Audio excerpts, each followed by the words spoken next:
Stephen King is once again being hated on by the very people he panders to. This happens every couple of months. I love to see it. You love to see it, I don't love when ya? they eat their own. They do. So he's being accused of perpetuating what is called the magical minority trope, which is it's a real thing. That's actually something. Here's what the trope is defined as. The character is a person of color, typically black, often Native American, in a story about predominantly white characters. This already sounds like Song of the South, which is why Splash Mountain got eliminated. Secondly, he or she seems to have nothing better to do than help the white protagonist, who is often a stranger to the, I can't say that out loud, magical N-word at first. Yep. He or she disappears, dies, or sacrifices something of great value after or while helping the white protagonist. They love throwing that out there. He or she's uneducated, mentally handicapped, at a low position in life, or all of the above. He or she is wise, patient, and spiritually in touch, closer to the earth, one might say, often literally has magical powers. So just to point out, guys, that MovieWeb doesn't like it when we portray anyone other than white people as wise, patient, or anything like that. They want you to portray them otherwise. They're talking about it like it's a bad thing. But remember, it's not because it's a bad thing. It's a bad thing because they are those things while helping a white person. This is definitely the same trope that people were criticizing in Song of the South. Yep. But I didn't hear the name for it until now. Yep. It's a reach. It's a huge reach. It's a huge reach. And I think what's the worst thing about it is you can point at any interaction between a white and a black character in an old movie or even a new movie and frame it as this if you try hard enough. So he's got magical powers. Around enough. So is Aladdin bad now? I guess he's not. It's not a white protagonist, so it's not. Yeah. It's not the same thing. I didn't see Song of the South, but from what I heard about the plot, it's just there's an older black man in the Reconstruction era who is like a guide to a younger white male protagonist. What was the one-handed guy's name from Happy Gilmore? Oh yeah. Does that fall into this? Does that fall into this category? Ace Ventura 2. They said that this would include Morgan Freeman in Robin Hood, Prince of Thieves, Chris Wayne's Rock World in Dogma, Cuba Gooding Jr. in What Dreams May Come. It was Chubbs.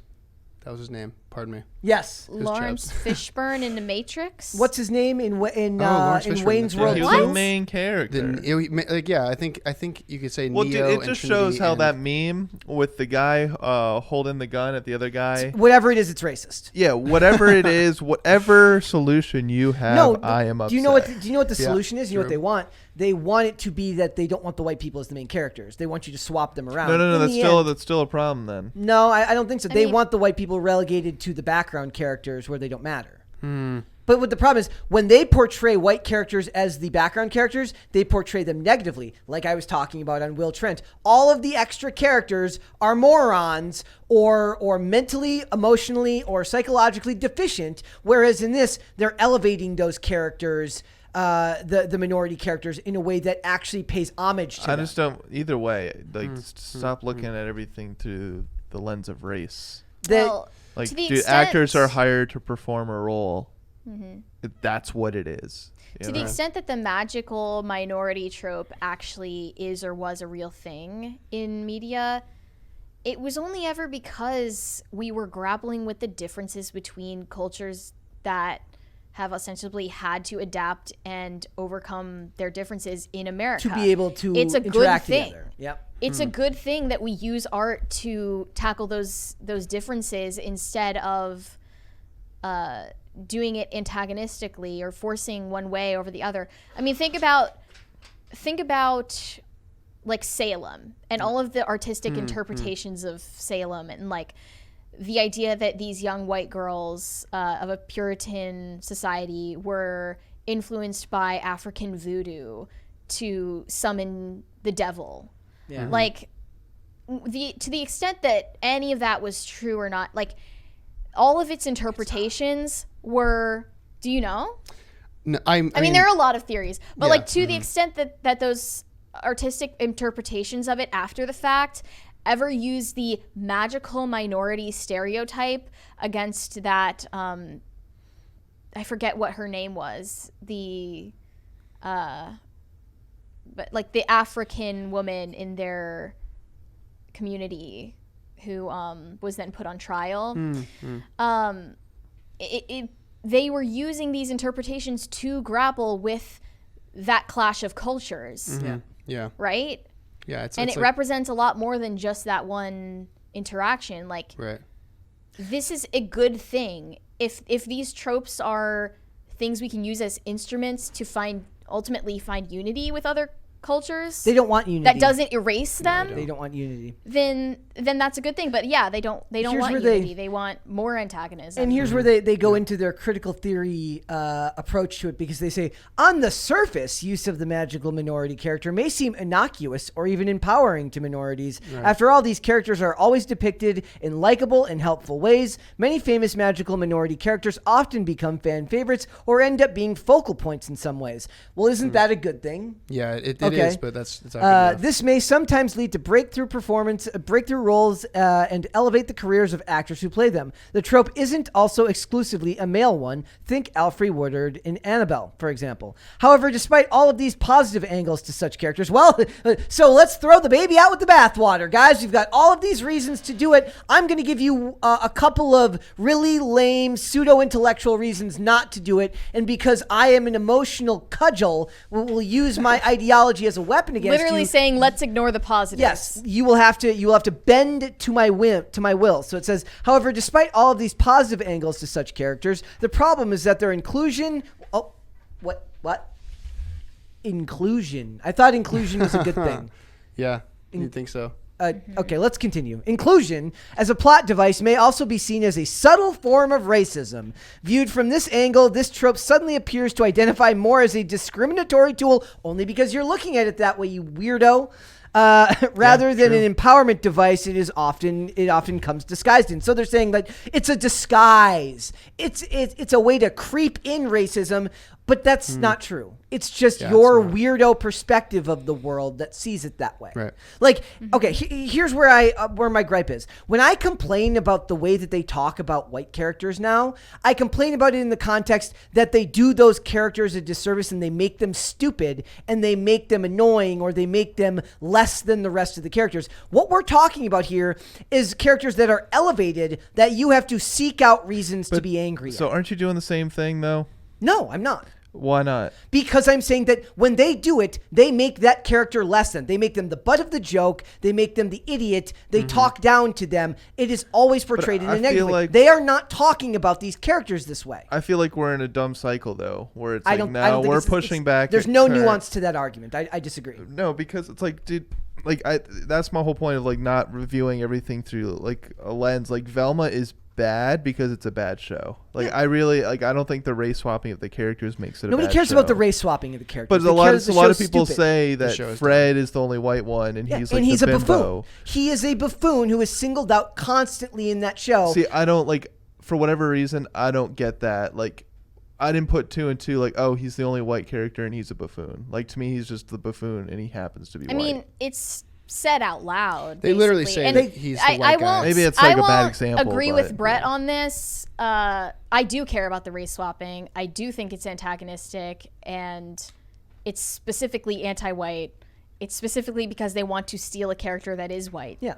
But we're not even talking in that context here. We're talking about just about interpretations of characters that aren't race swapped. That's even off subject here. So we're talking about when you take a character that is inherently loved, that is made to be loved on these shows, a magical minority character. They treat the character kindly. The character helps. They don't like that the character is that they hate that the fact is that they hate that he's helping a white person. Yeah, that's what they hate. Yeah. They don't hate that the character is portrayed a certain way. They hate that he's being portrayed in this way and he's helping a white dude. Because it portrays then the white person in that scenario as benevolent. Yes. And when you swap this and you do what they're doing now, the white person is not helping. They're an idiot. And they're talking down to them. And they say stupid things and they act stupid. There is no kindness in the way those characters are written. There is endless amounts of kindness in the way these characters in the past were written. It's not the same thing. Yeah, I agree. There's no way to win anymore. No, there's if not. it's a black protagonist, you're tokenizing them. If Right. they're the villain, you're villainizing them. Yep. If they're a supporting character, you're pushing them to the background because you don't want to give them the spotlight, and you're, favoring white characters. Let's even say that we agree with it. So they're calling it a subtle racist plot device. Even if I'm supposed to assume that that's true, what they're doing now is a not subtle racist plot device. Are you ignoring the history of race in this country? Is that what's going on? Or is like you can't win? Like what you're saying is exactly right, Mary. Like there is no way out. And this is it's weird because I feel like I've experienced this my whole life, being South African and having a lot of these similar arguments in the 30 years that my country has now been free of the scourge of apartheid. We've talked about this. We've talked about how there is no way out. It is always going to be like, it's never going to be good enough. You bend the knee, you say sorry, you do these things. It will never be way enough. out. It's to stop talking about it. this yes, metric exactly. to And to all stop, the to stop discussing race. Do you know and what that's their what answer Nelson for this Mandela is? said. Their answer for this will be eventually nobody will make movies about other cultures. Everyone will be forced to make movies and that's just about their own. that's Like, the flip though. The flip is that what happens if you do that and you just make everybody the same color of beige. The problem with it is you get rid of all of the cultures that make humanity so interesting. Like if I was a child, you can't appreciate it. It's called appropriating. Yeah, it's like yeah. okay, there's appropriation. There's black exploitation. I understand that, but there's a difference between being acknowledging and learning about another culture versus saying, oh no, I see what you're wearing, I'm going to wear it in my way and interpret it my way. But like now that's good and bad at the same time.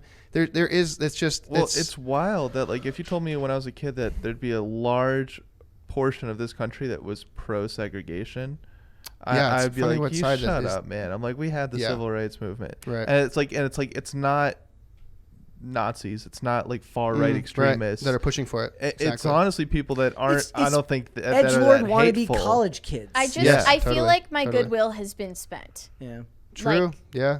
No gesture of unity is appreciated or noticed. Because they find or something wrong with all of it. reciprocated ever. Right, literally. And then they're surprised that white people are like, okay, I don't care. I'm just going to write the stories I want to write. Right. And look, we watched a lot of movies last year, and I didn't see wokeness in most of them. Like, I saw very little of it. I do not see it everywhere. I see it in TV. It's worse in TV than it is in movies.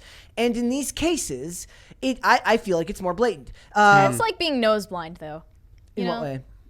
Yeah, I mean, I guess you're right. I think if,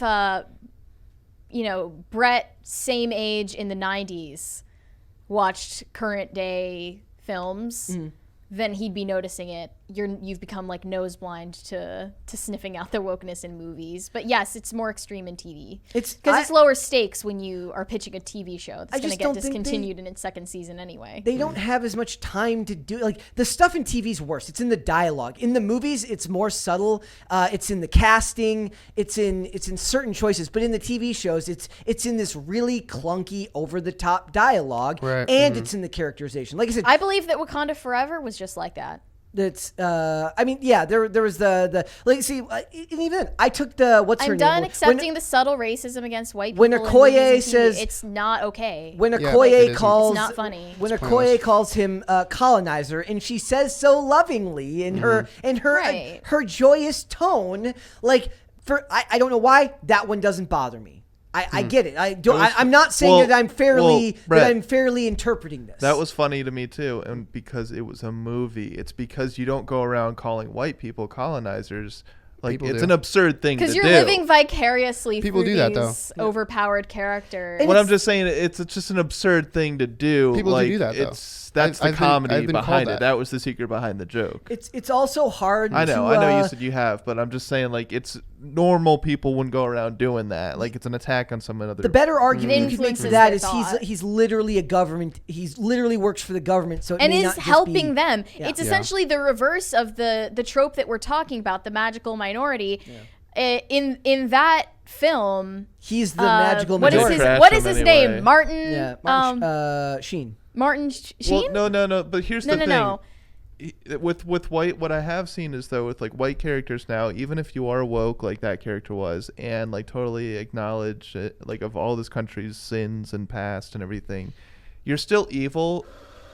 by association. It's the same You're thing like, for oh, Stephen King it's himself. just racist. unfortunate It's that you're racist. evil. I know you're a good one, It's buddy. racist. It sucks It's that you're racism. evil, though. That's what it is. It's racism because you're looking at someone's skin color and their appearance and assuming immutable characteristics about them. You're saying, okay, your skin color means this about you. That's racism, plain and simple. And I understand the whole there's structural racism. I understand that. It's only in some countries as well. It's not in every country. And that exists in other countries too. The same thing, but it's different race. It's not always white is on top, white is the one who's the best. Go to China and try and talk to people Han need to Chinese realize, people. They though, view you as lesser than them. I promise you. A lot of these conversations we have are when we're viewing Hollywood. We're viewing the elites. We're viewing rich, powerful people. Hollywood but is then the that media, all of the drips world. down, and we end up attacking each other. And it's like, Right, you yeah. got to realize, like, your neighbor that lives in the same community, the same zip code as you, buddy, I don't think he's got any historical advantages, man. Theo I Von, think you guys are both in whatever county. You Right. know, you guys are both paying the same tax rate.